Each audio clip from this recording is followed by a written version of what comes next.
Hello students, welcome back to our YouTube channel Adhunik JEE NEET CET व for digital classes. Previous class में हम लोगों ने complete किया था चार्जिंग ऑफ कैपेसिटर, जिसमें सीरीज आरसी सर्किट में पढ़ा था, डिस्चार्जिंग ऑफ कैपेसिटर पढ़ा था। साथ में हम लोगों ने टाइम कांस्टेंट निकालना सीखा था, किसी कैपेसिटिव सर्किट का टाइम कांस्टेंट जिसे हम टाउ से डिनोट करते थे वो कैसे कैलकुलेट किया जाता था।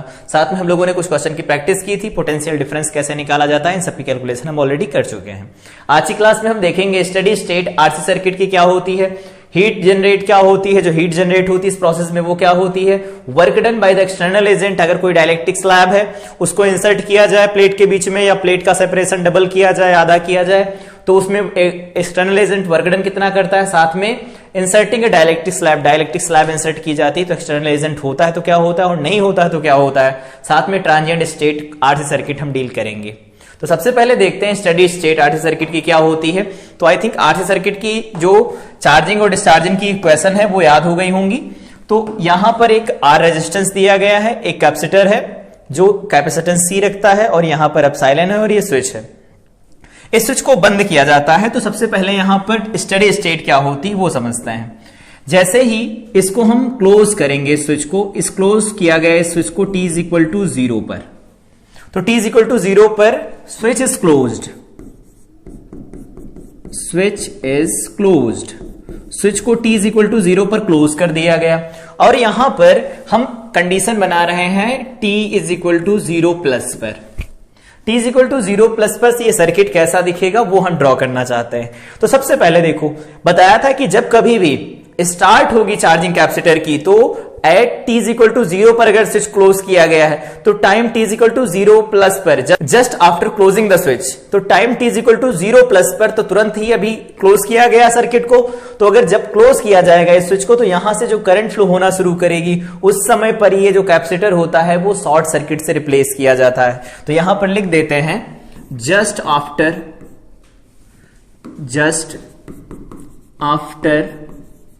क्लोजिंग द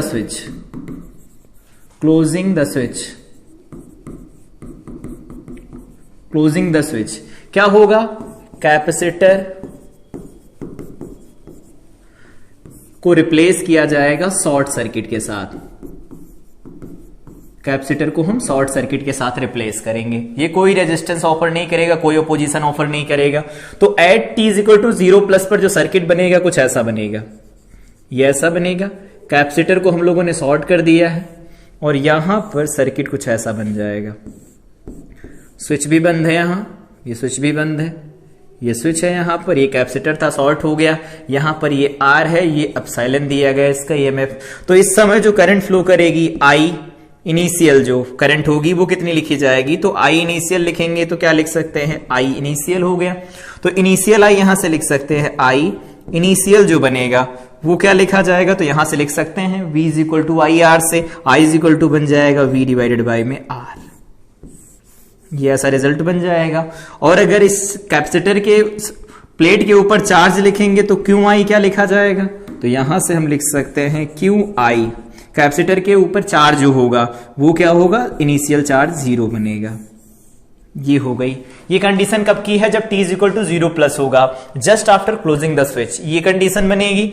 अब यहां पर बात करते हैं at t is equal to infinity, t is equal to infinity पर क्या होगा, या इसको हम ऐसे लिख देते हैं, इंफिनिटी तो टाइम होगा नहीं लेकिन इसको ऐसे लिख देते हैं, at t tending to infinity की तरफ अगर टाइम बढ़ेगा काफी लंबे समय के बाद, जब कैपेसिटर चार्ज हो गया होगा, तो जब कैपेसिटर चार्ज हो जाता है इसी स्टेट को कहा जाता है स्टेडी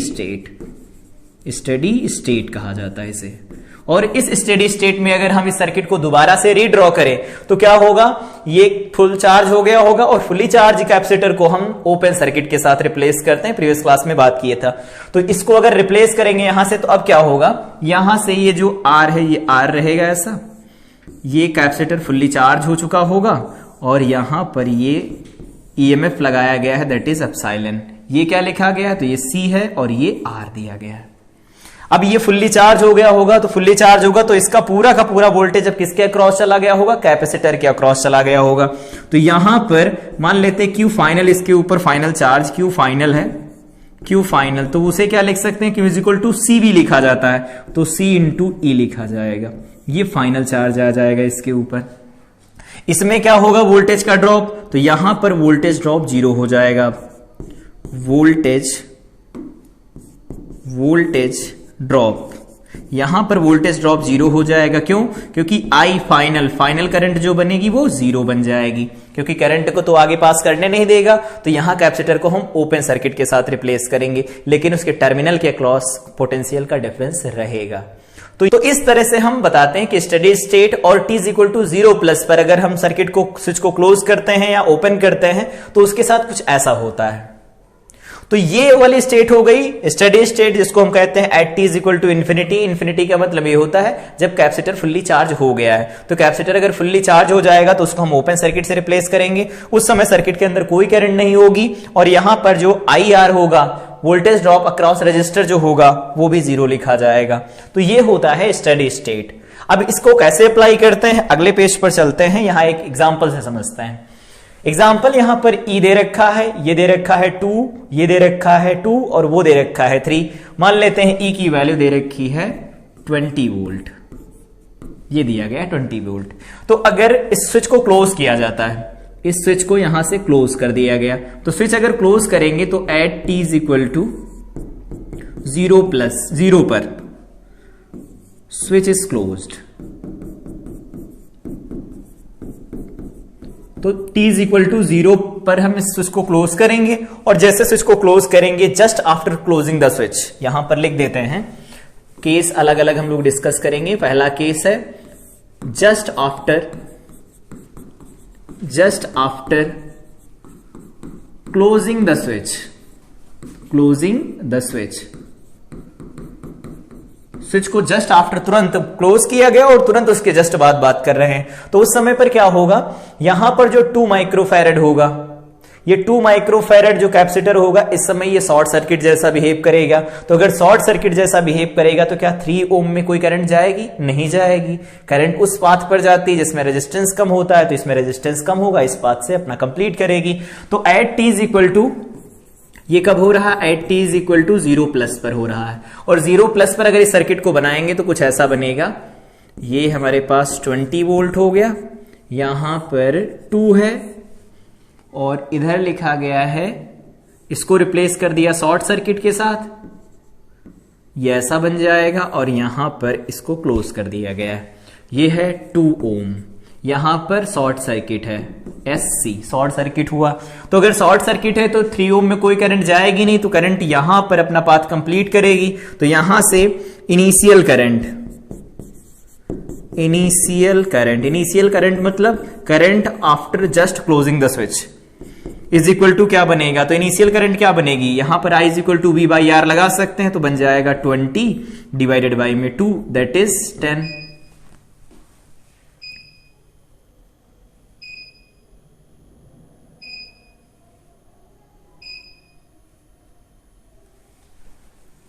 और ये हो जाएगा वोल्ट में, तो 10 वोल्ट निकल के आएगा जब t is equal to 0 plus होगा। और t is equal to 0 plus हुआ तो हम यहां t इज इक्वल टू या t टेंडिंग टू इंफिनिटी पर एट, ये दूसरा केस है हमारे पास, case number second, t is equal to infinity पर अगर इस कंडीशन को देखेंगे तो t is equal to infinity पर कैपेसिटर हो जाएगा फुल्ली चार्ज, और फुल्ली चार्ज हो जाएगा तो इसको हम रिप्लेस करेंगे ओपन सर्किट के साथ। तो करंट इधर नहीं जाएगी, तो करंट यहां से जब चलेगी बैटरी से तो इस रास्ते से होकर के यहां से फिर इस रास्ते पर वापस आएगी। तो यहां पर जो t is equal to t tending to infinity पर सर्किट होगा, कुछ ऐसा बनेगा। ये हमारे पास हो गया 20 वोल्ट और यहां पर 2 है, ये 2 बन जाएगा। और उसके बाद में यहां कहीं पर दूसरा लगा हुआ है, तो दूसरा इधर लगा होगा, या इसको बना देते हैं, इसको ओपन सर्किट के साथ रिप्लेस कर दिया गया। यहां पर 3 है, यहां पर 3 ओम है, ठीक है। तो ये 3 ओम हो गया, ये 2 ओम हो गया, इसको हम ओपन सर्किट के साथ रिप्लेस करेंगे। तो अब इस समय करंट कितनी फ्लो करेगी, तो इस समय करंट जो फ्लो करेगी I फाइनल, वो क्या लिखेंगे, V डिवाइडेड बाई में R क्या होगा, देखो इधर से करंट जाएगी, इस पाथ से होकर के वापस इधर आएगी, तो यहां पर 2 और 3 5 बनेगा, तो 5 इज इक्वल टू 4 एम्पियर। इतने एम्पियर की करंट फाइनली फ्लो करेगी। और पहले कितनी करंट थी, तो यहां पर इनिशियल करंट, ये करंट है, इनिशियल करंट कितनी है, तो ये है 10 एम्पियर, ये 10 एम्पियर इनिशियल करंट है। तो इनिशियल करंट 10 है, फाइनल करंट कितनी हो गई है, तो फाइनल करंट हमारे पास निकल के आ रही है दैट इज 4 एम्पियर। तो करंट पहले ज्यादा थी, अब करंट कम हो रही है, करंट की वैल्यू कम होती जाएगी, तो ये फाइनल हो गया। लेकिन इसके ऊपर जो फाइनल चार्ज आएगा उसकी कैलकुलेशन अगर करनी हो तो यहां से कर सकते हैं। Q final is equal to क्या लिखेंगे, तो क्यू फाइनल क्या होगा, अब इस 3 को देखेंगे और यहां पर जो कैपेसिटर लगा था, ये कैपेसिटर ये कितने का था, तो 2 माइक्रोफैरेड का था। तो 2 माइक्रोफैरेड का एक कैपेसिटर लगा था। अब ये क्या है, सीरीज तो है नहीं, पैरेलल कनेक्टेड है, और पैरेलल जब कनेक्टेड होते हैं तो पैरेलल में पोटेंशियल सेम रहता है। तो 3 के अक्रॉस पोटेंशियल कितना आएगा, तो यहां पर 4 एम्पियर की करंट 3 यहां पर है, तो इसके अक्रॉस पोटेंशियल कितना बनेगा, तो यहां से लिख सकते हैं। इसमें जो पोटेंशियल का ड्रॉप होगा V is equal to I R से निकालेंगे, तो I है 4, R है 3, तो ये बन जाएगा 12 वोल्ट। तो अगर यहां 12 वोल्ट होगा तो इसके अक्रॉस भी 12 वोल्ट आएगा, तो यहां से लिख सकते हैं 12 C इंटू V बन जाएगा, इंटू में 2 बनेगा, तो ये बन जाएगा यहां से 24 माइक्रोकूलम। ये फाइनल चार्ज इसके ऊपर आएगा। इनिशियल चार्ज अगर लिखें तो इनिशियल चार्ज 0 होगा इसके ऊपर, तो यहां पर अगर Q इनिशियल चार्ज लिखें तो ये 0 बन के आएगा। इस तरह से हम सर्किट को सॉल्व करते हैं। तो ये जो t टेंडिंग टू इन्फिनिटी वाली कंडीशन होती, इसी को हम कहते हैं स्टेडी स्टेट। इस समय ये जो कैपेसिटर होगा वो फुल्ली चार्ज हो जाएगा, और अगर फुल्ली चार्ज हो जाएगा तो उस समय पर सर्किट को ब्लॉक कर देगा, करंट इधर से ना होकर के इस पाथ से जाएगी।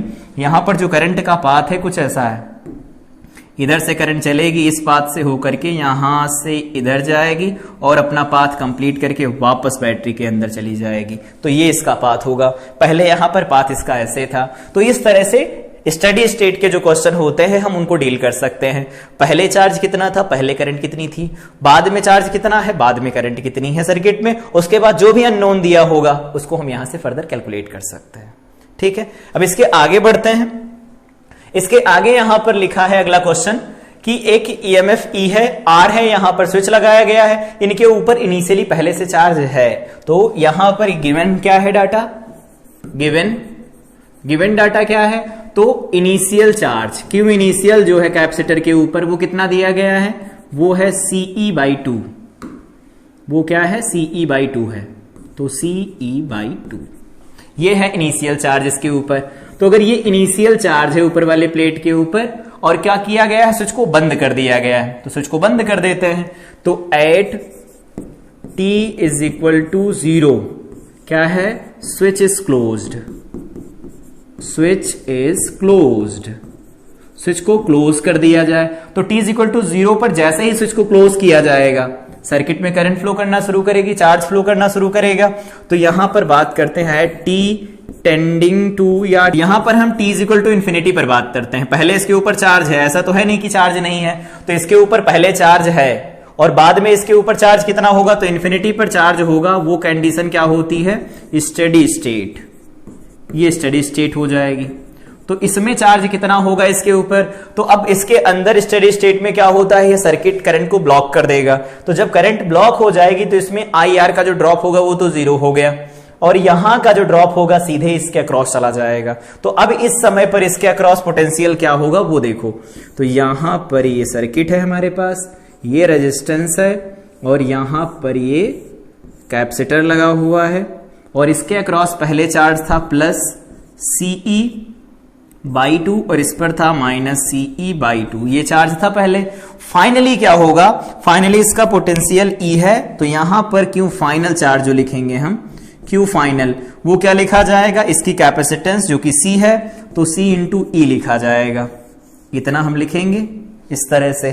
तो ये हो जाएगा Q फाइनल। तो इनिशियल चार्ज क्या था, CE/2, फाइनल चार्ज कितना, CE है सिर्फ। तो यहां पर चार्ज कितना सप्लाई किया होगा बैटरी ने, तो अगर charge supplied by the battery निकालना हो, charge supplied by the battery,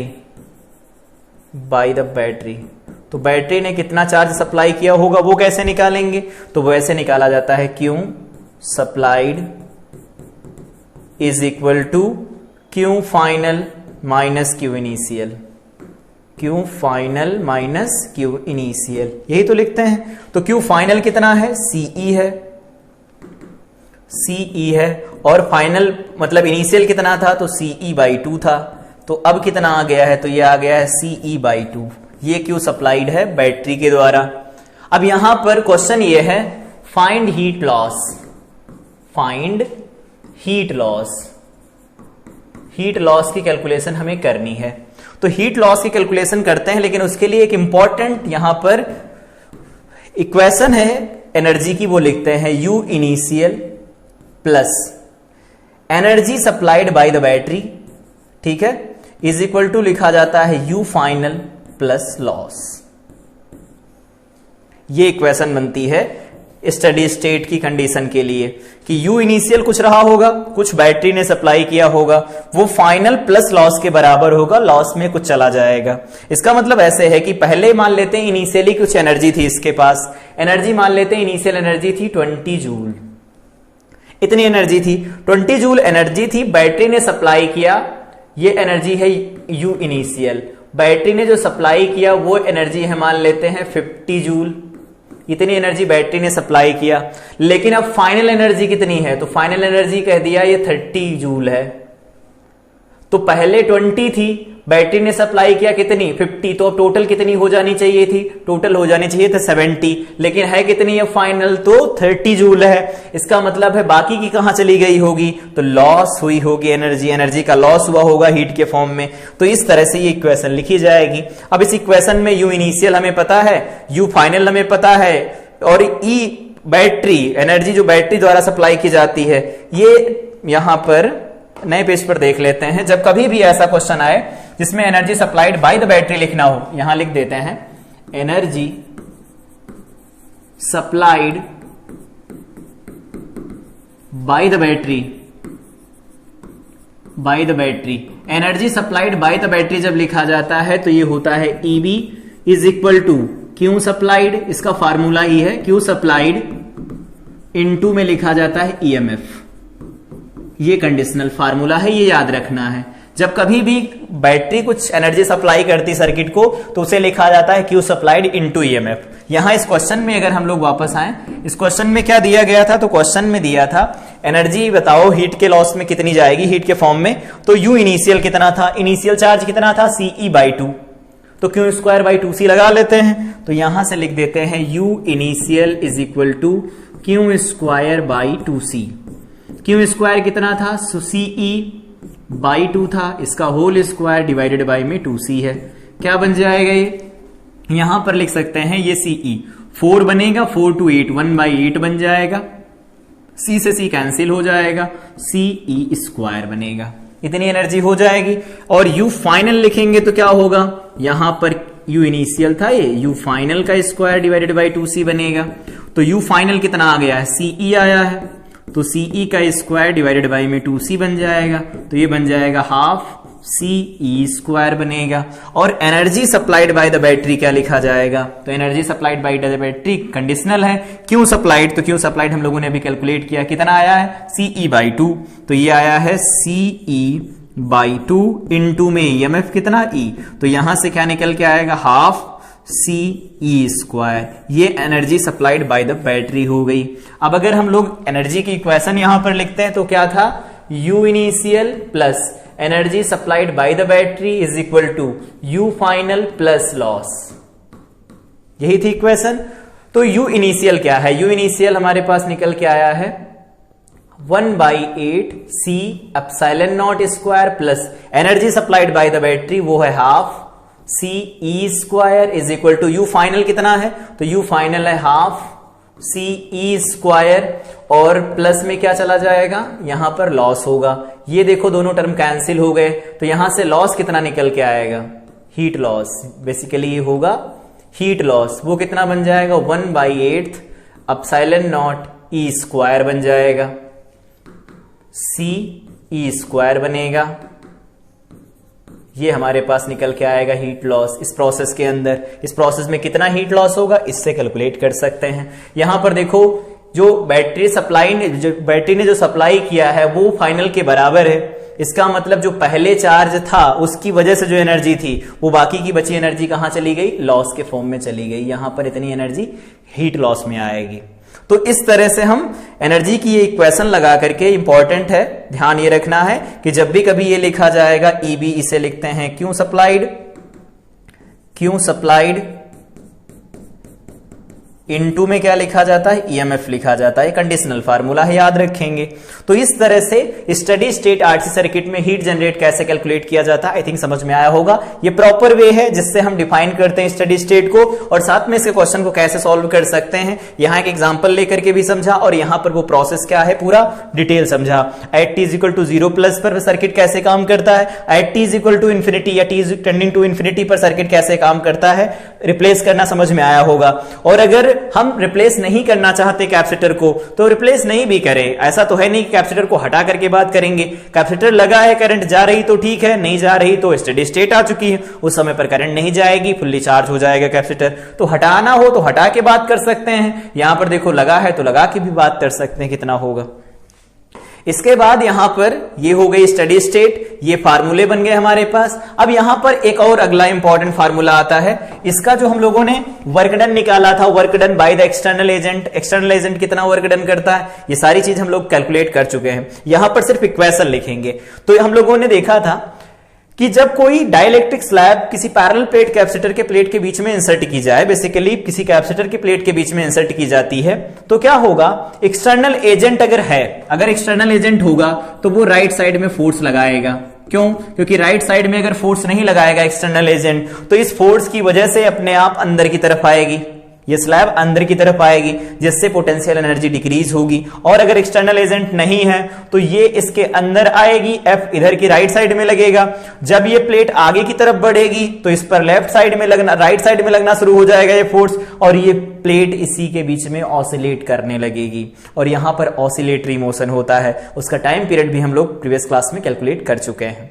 तो टाइम पीरियड निकालना हो तो टाइम पीरियड भी निकाल सकते हैं। अगर वर्क डन निकालना हो, कांस्टेंट वोल्टेज पर फोर्स निकालना हो, कांस्टेंट चार्ज या वोल्टेज के ऊपर, सारी चीजें हम लोग कैलकुलेट कर चुके हैं। यहां पर सिर्फ स्टडी स्टेट पढ़ रहे थे, तो यहां पर जो इक्वेशन बनेगी एनर्जी की वो क्या बनेगी। तो अगर एक्सटर्नल एजेंट है, यहां पर दो अलग अलग केस लिख देते हैं। पहला केस है F, case first, F external agent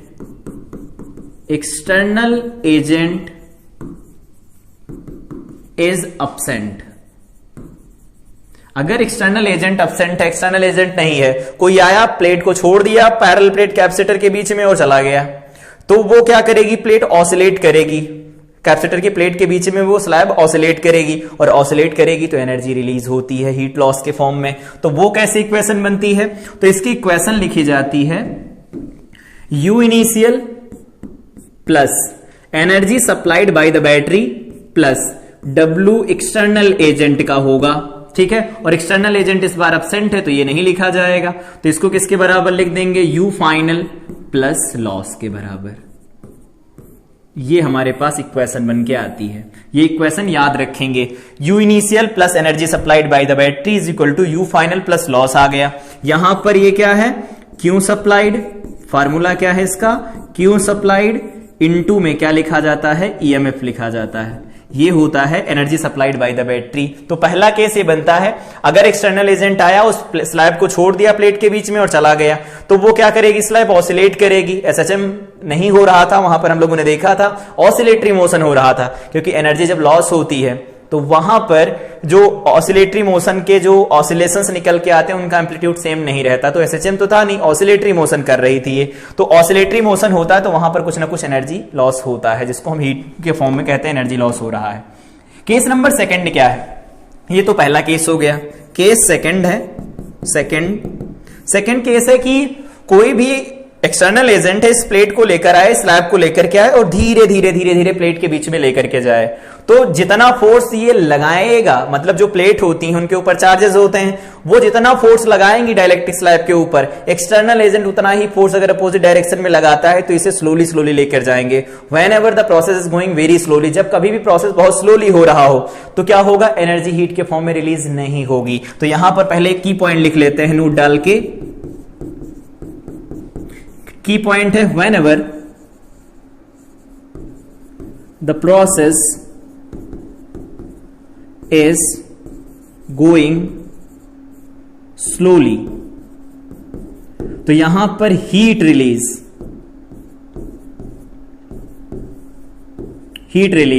0 लिखी जाती है। याद रखेंगे, जब कभी भी कोई एक्सटर्नल एजेंट होगा प्लेट को लेकर के आएगा और जितना फोर्स लगा रही है प्लेट उतना ही फोर्स वो बाहर की तरफ लगा रहा, बहुत धीरे धीरे लेकर के आ रहा स्लैब को, तो उस समय पर क्या होता है, हीट रिलीज 0 लिखा जाएगा। और हीट रिलीज 0 लिखा जाएगा तो सेकेंड केस में यही है, इफ एक्सटर्नल एजेंट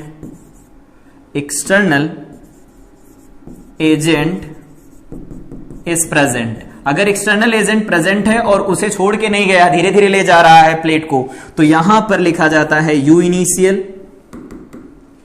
यहां पर जो इक्वेशन लिखी जाती है वो लिखी जाती है you initial plus energy supplied by the battery plus W external agent का वर्क डन होगा बराबर यू फाइनल लिखा जाएगा। इस समय पर लॉस 0 लिखेंगे हम, या इस समय पर कोई लॉस नहीं होगा, ये इस समय पर कोई लॉस नहीं होगा, ये इक्वेशन लिखी जाती है। तो दो अलग अलग केस बनेंगे, पहला अगर एक्सटर्नल एजेंट नहीं है तो यहां लॉस लिखेंगे, अगर एक्सटर्नल एजेंट है तो यहां पर लॉस नहीं लिखेंगे। ये इक्वेशन याद रखनी है। वर्क डन कितना करना पड़ता है वो भी हम लोग कैलकुलेट कर चुके हैं। इस स्लैब के ऊपर फोर्स कितना लगता है, चाहे वो कांस्टेंट वोल्टेज हो या कांस्टेंट चार्ज हो, वो भी कैलकुलेट कर चुके हैं। सिर्फ यहां पर ये इक्वेशन लिखनी थी कि जब एक्सटर्नल एजेंट रहता है तो कितना वर्क डन करना पड़ता है, मतलब वर्क डन करेगा तो हीट रिलीज नहीं होगी, और अगर एक्सटर्नल एजेंट नहीं रहता है तो ये जो स्लैब होती है वो ऑसिलेट करती है, ऑसिलेट करेगी तो यहां पर हीट रिलीज कुछ होगी, तो हीट रिलीज यहां होती, यहां पर हीट रिलीज नहीं होती। तो इस फार्मूले में सिर्फ इतना याद रखेंगे कि एक्सटर्नल एजेंट अगर होगा तो हीट रिलीज 0 रहेगा, एक्सटर्नल एजेंट नहीं होगा तो हीट रिलीज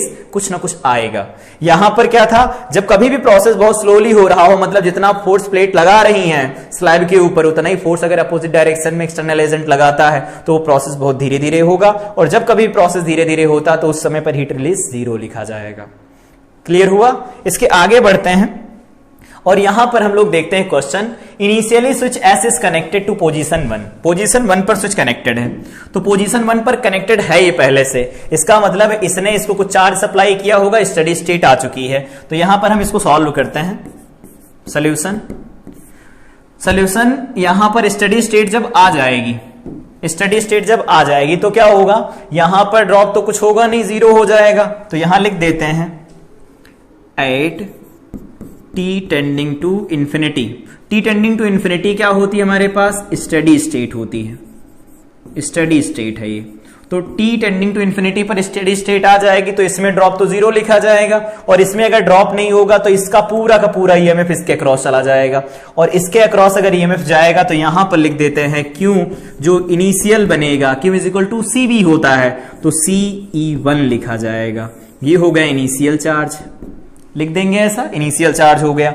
इसी तरह से जब पोजीशन 2 पर ले जाएंगे, जब इस स्विच को यहां से हटा करके यहां लगा दिया गया, अब क्या किया गया है, इस स्विच को यहां से हटा दिया गया है, ऐसे ये स्विच यहां से हटा दिया गया है और स्विच को लगा कहां दिया गया, पोजीशन 2 पर लगाया गया है।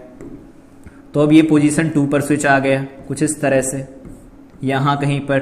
तो जब यहां से कनेक्ट करेंगे तो क्या होगा, पहले सुनो, यहां पर जो चार्ज आएगा इसकी वजह से इस वाले पर प्लस CE1 आएगा, CE1 आएगा, और इस वाले पर जो चार्ज आएगा माइनस CE2 आएगा, ओ CE2 कह रहे हैं, CE1 आएगा।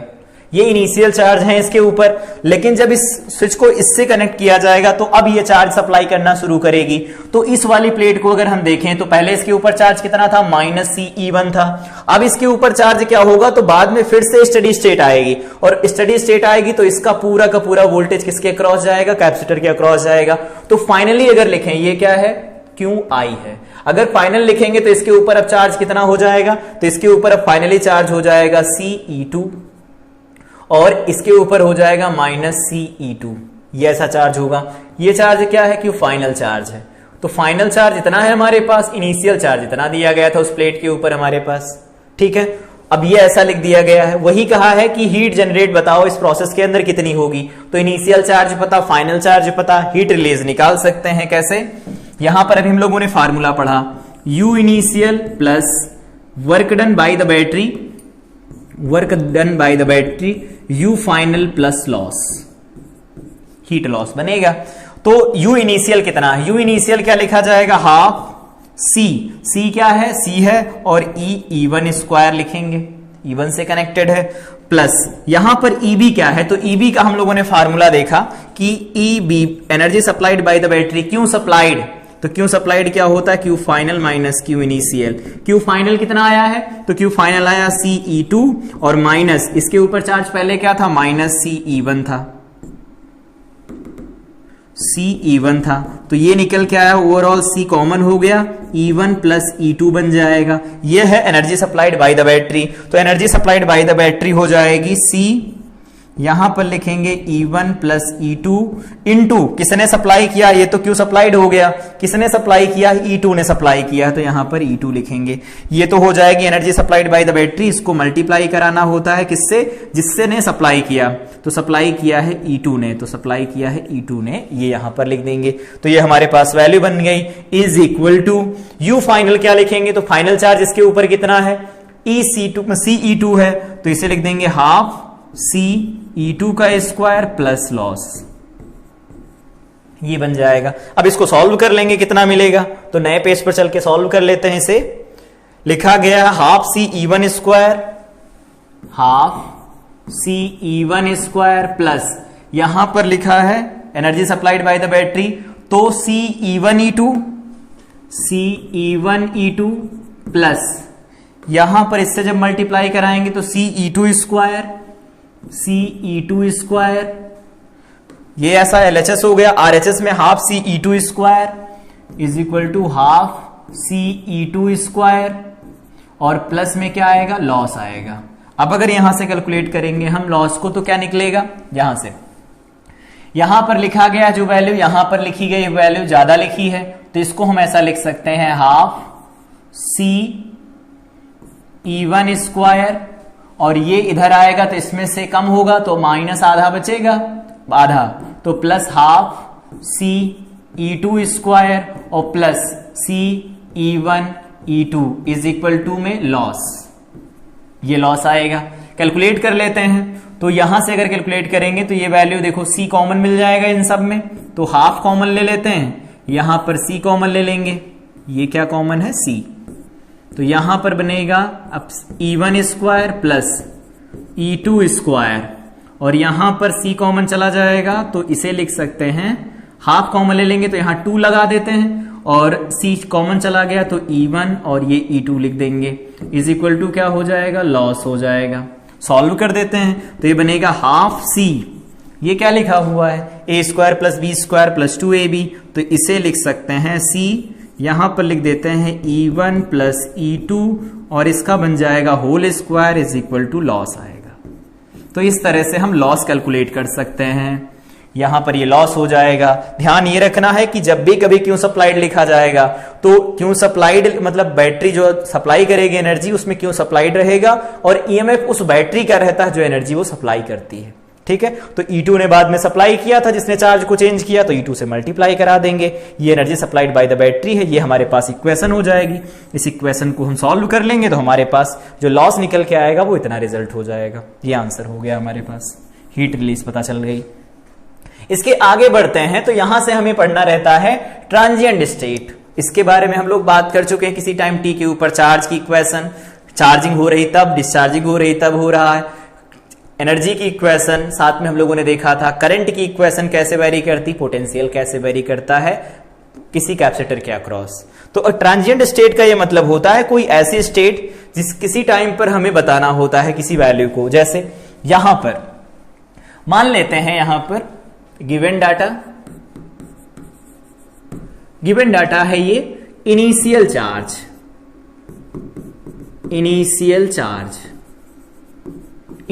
चार्ज जो दिया गया है वो क्या है, QI है। फाइनल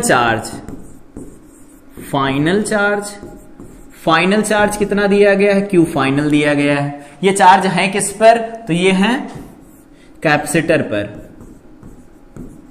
कैपेसिटर की प्लेट के ऊपर चार्ज है। इनिशियली कुछ चार्ज था, बाद में कुछ चार्ज होगा, इनिशियली होगा तो होगा, नहीं होगा तो नहीं होगा, 0 लिख देंगे। तो जब कभी ऐसा दिया जाए और पूछा जाए किसी टाइम t पर चार्ज, तो वैसे तो इक्वेशन हम लोग जानते हैं, नहीं पर लगाना वो तो इस डायरेक्ट भी ऐसे इक्वेशन लगा सकते हैं। Charge at point T is equal to लिखा जाता है Q final plus Q final minus Q initial into में क्या लिखेंगे E to the power minus T by tau लिखा जाता है। आई थिंक ये समझ में आया होगा कैसे लिखा गया है। ये इस तरह से बनेगा Q final plus Q final minus Q initial into e to the power minus T by tau. Tau के बारे में बात किया था, क्या होता है ये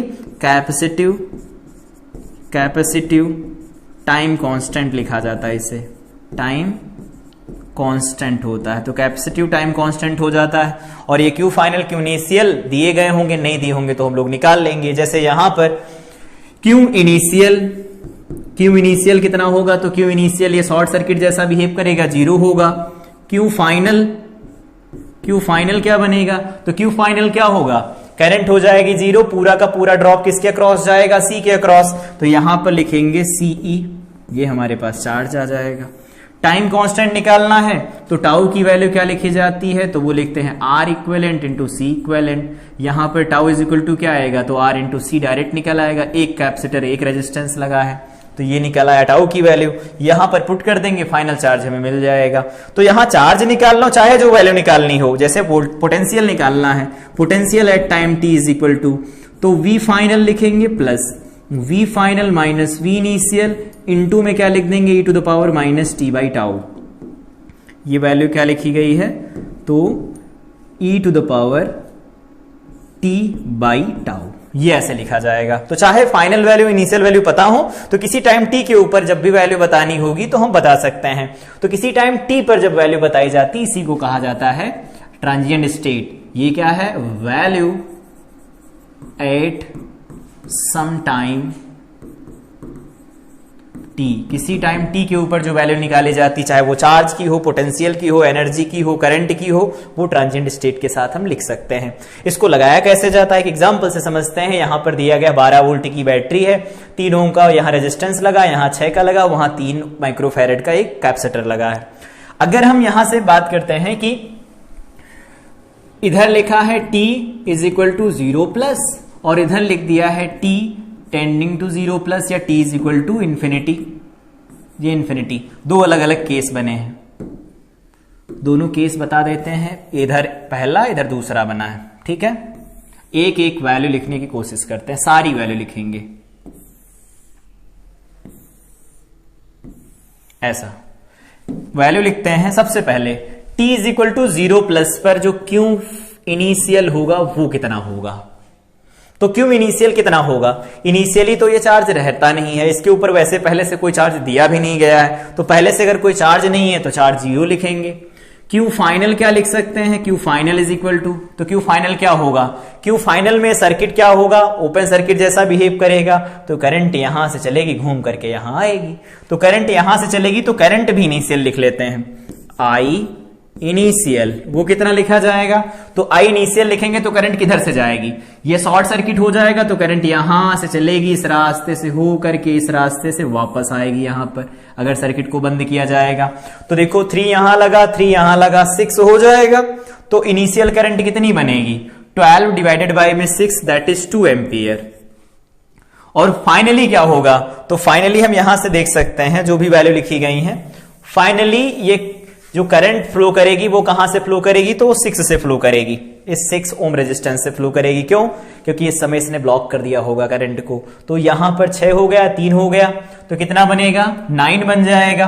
तो यहां पर जो करंट होगी आई फाइनल वो क्या लिखी जाएगी, 12 डिवाइडेड बाई में 9, तो इसे क्या लिख सकते हैं 4/3, तो ये 4/3 एम्पियर हो जाएगी करंट।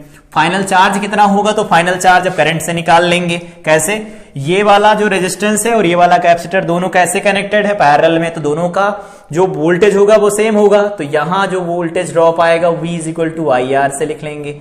I कितना है फाइनली, तो I हमारे पास निकल के आया 4/3 इंटू में R कितना है 6 है, तो ये बन जाएगा देखो 8 वोल्ट बनेगा, हाँ ठीक है 8 वोल्ट बन जाएगा।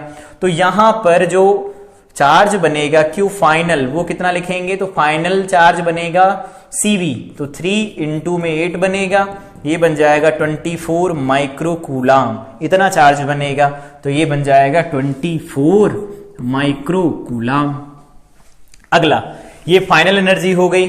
अब दूसरा, वी इनिशियल बताना है।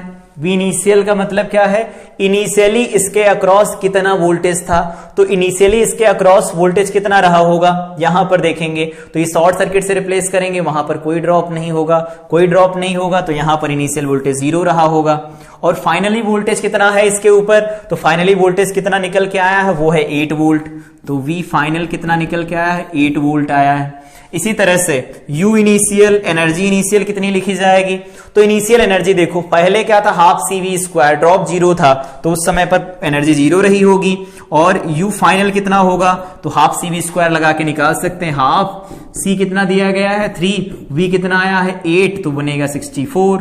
तो इसे कैंसिल कराएंगे तो 32 बन जाएगा, 3 2 6 बनेगा, 3 3 9 बन जाएगा, इतने जूल एनर्जी बनेगी। तो यहां पर 96 माइक्रो जूल एनर्जी निकल के आएगी। ये सारे रिजल्ट आ गए। ये t=0 पर आया, t=∞ पर आया। ऐसे अगर कोई क्वेश्चन बनता है यहां से, इसको हटा देते हैं। क्वेश्चन ये है कि किसी टाइम t पर लिखो, तो चार्ज अगर लिखना हो किसी टाइम t के ऊपर तो अभी इक्वेशन पढ़ी, Q फाइनल प्लस यहां पर लिखते हैं Q final plus Q final, ये क्या लिखी थी इक्वेशन, तो Q फाइनल और ये लिखा जाएगा Q फाइनल प्लस यहां पर लिखते हैं Q final minus Q initial into में क्या लिखते हैं e⁻ t/τ लिखा जाता है। जिस टाइम t पर चाहिए होगी t की वैल्यू रख देंगे, टाउ की वैल्यू नहीं पता, तो टाउ की वैल्यू के लिए सर्किट को पहले अलग बनाते हैं। टाउ की वैल्यू का मतलब था, हम लोगों ने पढ़ा था कि जब भी कभी टाउ या टाउ टाइम कांस्टेंट की वैल्यू कैलकुलेट करनी हो तो पहला पॉइंट ये होता है बैटरी को शॉर्ट सर्किट कर दो और जो कैपेसिटर लगा होता है उसको ओपन सर्किट के साथ रिप्लेस करो और उसी के टर्मिनल के अक्रॉस यहां पर नेट इक्विवेलेंट जो रेजिस्टेंस होता है उसे फाइंड करो। तो इसको फाइंड करते हैं हम नए पेज पर। इधर सर्किट जो बनेगा वो कैसा बनेगा टाइम कांस्टेंट के लिए, यहां पर ये 12 दिया गया, 3 दिया गया, तो इसको शॉर्ट कर देंगे, स्विच बंद ही है तो इधर 3 है, तो ओवरऑल हमारे पास इधर 3 ओम दिया गया है। बैटरी को ऑलरेडी हम लोगों ने शॉर्ट कर दिया है, यहां पर स्विच पहले से बंद है, वापस इसके बीच में 6 लगा हुआ है यहां पर, तो ये 6 लगा हुआ है, 6 ओम हो गया। और उधर कितना लगा है, तो 3 माइक्रोफैरड लगा था, तो उसको हम क्या करेंगे ओपन सर्किट से रिप्लेस करेंगे, तो ये ए हो जाएगा, ये बी हो जाएगा। तो ये सर्किट किसके लिए है, circuit CKT for time constant, time constant के लिए सर्किट बनाया गया है। तो टाइम कांस्टेंट के लिए अगर ये सर्किट देखेंगे तो यहां से ए और बी के अक्रॉस क्या मिलेगा, इक्विवेलेंट रेजिस्टेंस। देखो ये 6 है, ये 3 है, 6 × 3 डिवाइडेड बाई में 6 + 3, ये बनेगा देखो 18 डिवाइडेड बाई में 9 दैट इज इक्वल टू 2 ओम बन जाएगा। अब अगर ऐसा लिख दिया तो यहां से टाउ लिख सकते हैं, टाउ क्या होता है R इक्विवेलेंट × C, और C तो एक ही है तो C इक्विवेलेंट क्या लिखना डायरेक्ट लिख देते हैं, तो ये बन जाएगा 2 × C कितना दिया गया है, तो C की वैल्यू है 3 माइक्रोफैरड, तो 3 माइक्रोफैरड लिखी गई है, तो ये वैल्यू आएगी 6 माइक्रोसेकेंड्स। ये टाइम कांस्टेंट आया, ये टाइम कांस्टेंट आया। Q final Q initial, I final I initial, V final V initial, U I final U initial यहां पर लिखा गया, तो सारे फाइनल और इनिशियल वैल्यू लिखी गई। इस तरह से इक्वेशन बना करके हम वैल्यू लिख सकते हैं। सपोज वोल्टेज लिखना है तो हम लिखेंगे V final plus V final minus V initial into में e⁻ t/τ लिखा जाएगा। तो इस तरह से हम ट्रांजिएंट स्टेट के जो क्वेश्चन होंगे उनके साथ इस तरह से डील कर सकते हैं। एक एग्जांपल डाटा के ऊपर है, वो करते हैं। क्वेश्चन दिया गया है find charge on each of capacitors after 0.1 microseconds when switch S is closed. जब स्विच S इज क्लोज कर दिया जाता है तो 0.16 माइक्रोसेकेंड के बाद क्या होगा इस सर्किट के ऊपर, क्या बताना है, चार्ज बताना है, इस कैपेसिटर पर चार्ज कितना होगा।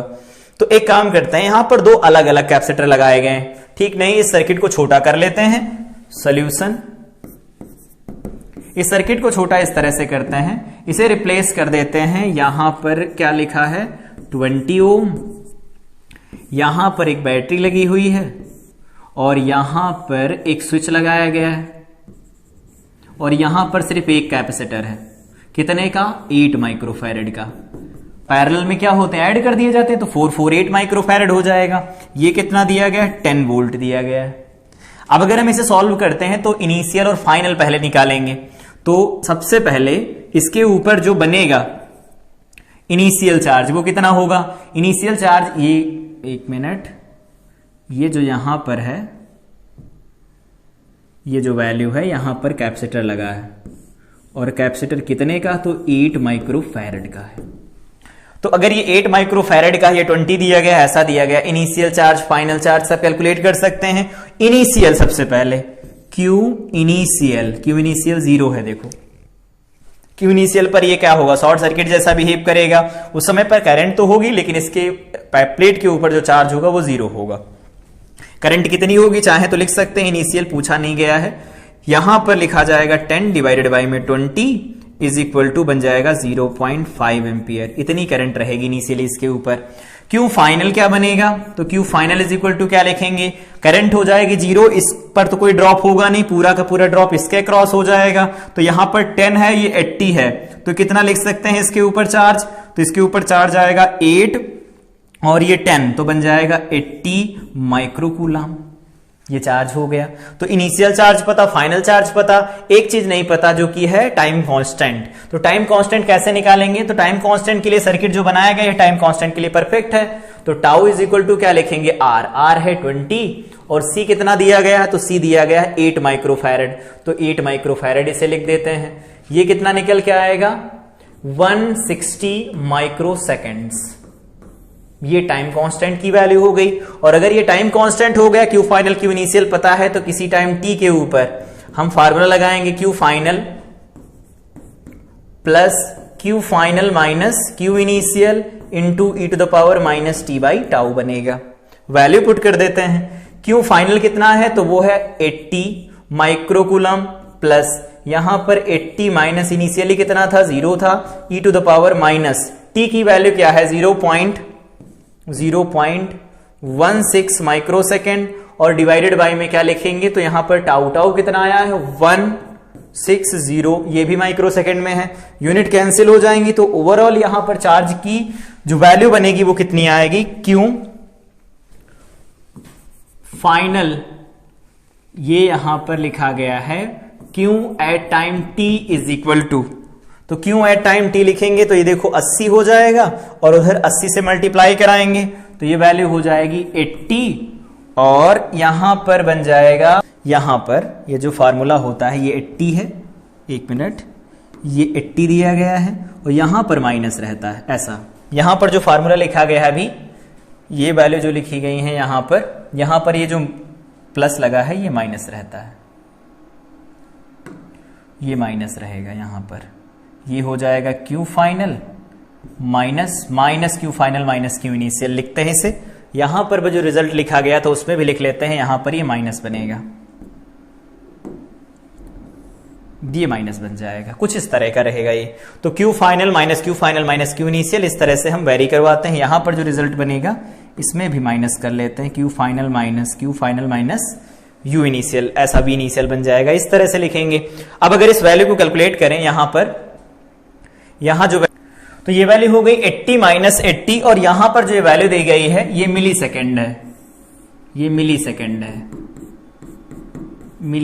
है। तो मिली सेकेंड है तो इसको क्या लिख सकते हैं, 160 माइक्रोसेकेंड, ऐसा लिख सकते हैं 160 माइक्रोसेकेंड। तो अगर 160 माइक्रोसेकेंड लिखेंगे तो e की पावर -1 बन जाएगा यहां से। तो ये वैल्यू जो बनेगी यहां पर, ये वैल्यू बन जाएगी -1, तो ये लिखेंगे 160 डिवाइडेड बाई में 160 दैट इज -1 और ये -1 बनेगा तो यहां पर वैल्यू जो निकल के आएगी की पावर -1 बनेगी। तो क्यू टाइम टी पर जो निकल के आएगा वो 80 माइनस 80 डिवाइडेड बाई में ई बनेगा और यहां से क्यू टी जो निकल के आएगा, Q t is equal to, तो ये बन जाएगा 80 माइनस 80 डिवाइडेड बाई में ई, और ई की वैल्यू क्या होती है 2.7, ये 2.7 होगा तो यहां लिखेंगे 80 माइनस, ये वैल्यू बन जाएगी 29.43, ये वैल्यू बनेगी तो ये हो जाएगा क्यू टाइम टी के ऊपर। क्यू टाइम टी निकाल लेंगे तो ये वैल्यू आ जाएगी 50 पॉइंट समथिंग, देखो यहां से ये वैल्यू बन जाएगी, ये 3 है तो इसे हम लिख सकते हैं और इधर 7, ये निकल के आएगी वैल्यू, क्यू फाइनल वैल्यू बनेगी। तो इतना आंसर होगा। लेकिन यहां पर वापस चलते हैं अपने फिगर पर। यहां दो अलग अलग कैपेसिटर लगे हुए हैं। एक के ऊपर जो यहां फाइनल लगाया गया 8 माइक्रोफैरड वाला, उसके ऊपर कितना चार्ज आया, तो उसके ऊपर चार्ज निकल के आया 50.57 माइक्रोकूलाम। तो एक के ऊपर जो चार्ज होगा, चार्ज ऑन ईच कैपेसिटर,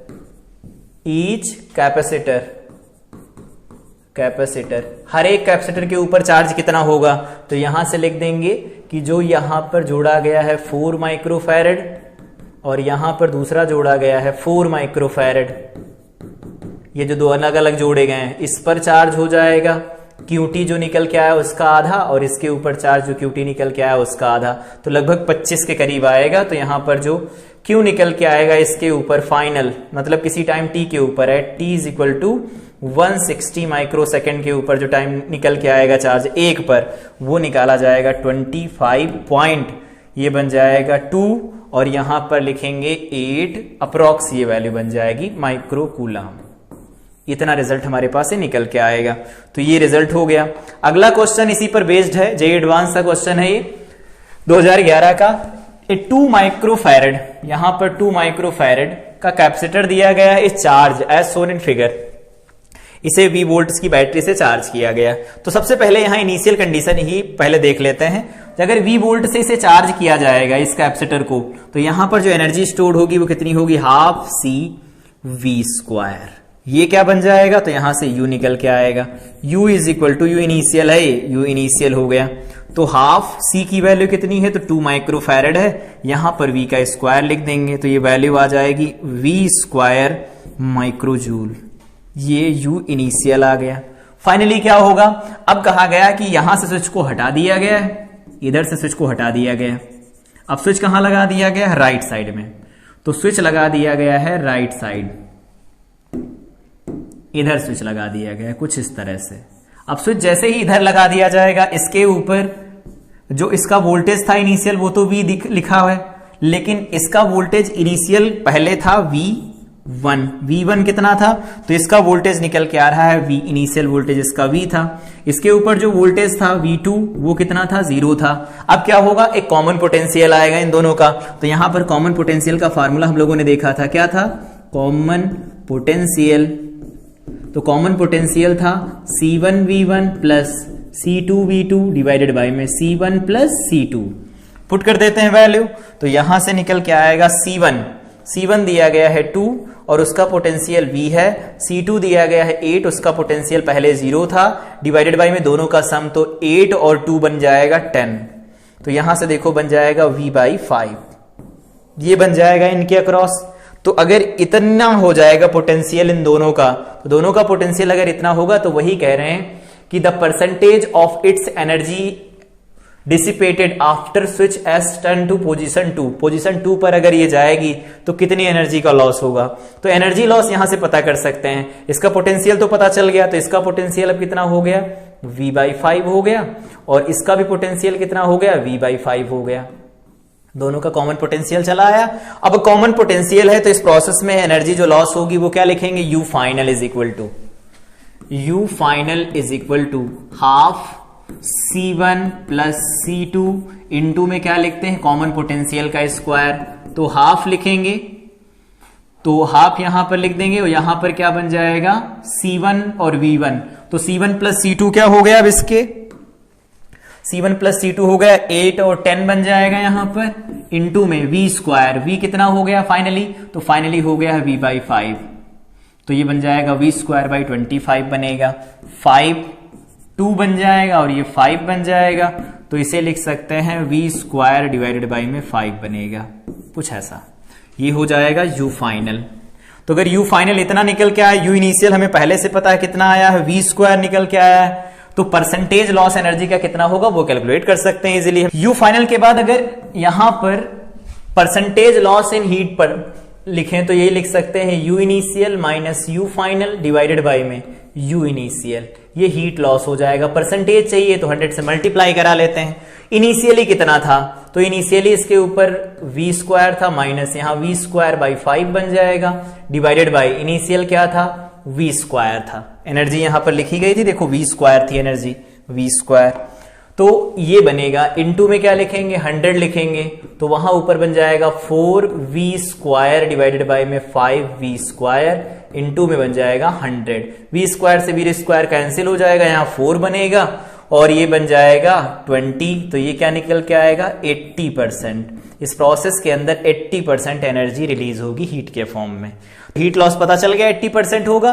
तो ये क्लास थी जिसमें हम लोगों ने पढ़ा कि ट्रांजिएंट स्टेट के साथ कैसे डील कर सकते हैं, स्टडी स्टेट के साथ कैसे डील किया जा सकता है। अगर एक्सटर्नल एजेंट होता है, वर्क डन होता है, तो हम हीट लॉस नहीं लिखते हैं, और एक्सटर्नल एजेंट नहीं होता है तो वर्क डन हम लिखते हैं। यहां पर एक और कॉन्सेप्ट बचता है, वो भी कॉन्सेप्ट यहां पर हम सीख लेते हैं। यहां पर जो भी हम लोगों ने देखा था कि अगर डाइलेक्ट्रिक स्लैब इंसर्ट की जाती है तो क्या होता है। इस केस में एक और पॉइंट पूछा जाता है यहां पर, नोट, वो भी डिस्कस करना जरूरी है। कभी कभी पूछा जाता है कि जो भी एक्सटर्नल एजेंट वर्क डन करेगा वो पॉजिटिव होगा या निगेटिव होगा। तो एक्सटर्नल एजेंट वर्क डन करता है, पॉजिटिव होता है, निगेटिव होता है, तो कई चीजें कर सकता है। वो प्लेट के बीच का सेपरेशन कम या ज्यादा कर सकता है। तो मान लेते हैं प्लेट का सेपरेशन बढ़ा रहा है, तो प्लेट का सेपरेशन बढ़ाएगा तो एफ एक्सटर्नल ऊपर की तरफ लगाएगा, और इस पर डिस्प्लेसमेंट जो भी होगा वो भी क्या होगा, ऊपर की तरफ होगा। तो यहां पर वर्क डन कैसा आएगा, वर्क डन पॉजिटिव निकल के आएगा। इसे कैलकुलेट करने की जरूरत नहीं है, कैलकुलेट कैसे किया जाता है वो डाटा हम ऑलरेडी डिस्कस कर चुके हैं। अगला, अगर डाइलेक्ट्रिक स्लैब इंसर्ट की जा रही होती है तो डाइलेक्ट्रिक स्लैब अगर इंसर्ट करेंगे तो क्या होगा, इधर ले जा रहे होंगे, डिस्प्लेसमेंट होगा इधर की तरफ, और इस पर जो एक्सटर्नल एजेंट फोर्स लगाएगा वो राइट साइड में लगाएगा। तो यहां पर जो वर्क डन लिखा जाएगा वो निगेटिव वर्क डन होगा, यहां पॉजिटिव वर्क डन होगा। तो negative work done, positive work done हमें कैलकुलेट करने की जरूरत नहीं है, वो हम बता देंगे कि डिस्प्लेसमेंट किधर हो रहा, फोर्स किधर लग रहा है। अगर एक दूसरे के अपोजिट है तो वहां वर्क डन निगेटिव होगा, और एक दूसरे की तरफ है तो वहां वर्क डन पॉजिटिव लिखा जाता है। तो ये कॉन्सेप्ट इससे रिलेटेड था। यहां पर एनर्जी की एक इक्वेशन थी, एनर्जी की इक्वेशन याद रखेंगे। यहां पर सारी चीजों को डिस्कस किया गया कि ट्रांजिएंट स्टेट और स्टडी स्टेट के साथ कैसे डील किया जा सकता है। अगली क्लास में हम लोग बात करेंगे प्लेट्स इन्वॉल्विंग प्रॉब्लम के साथ, जिसमें कोई प्लेट होंगी, एक दूसरे से कनेक्टेड होंगी, उनके बीच में डाइलेक्ट्रिक भरा जाता है, तो उसकी इक्विवेलेंट कैपेसिटेंस कैसे निकाल सकते हैं, उनको बैटरी जब जोड़ी जाती है तो चार्जेस कैसे डिस्ट्रीब्यूट कराए जाते हैं। ट्रांजिएंट स्टेट और स्टडी स्टेट में कैलकुलेशन वहां पर हम करना सीखेंगे। तो तब तक के लिए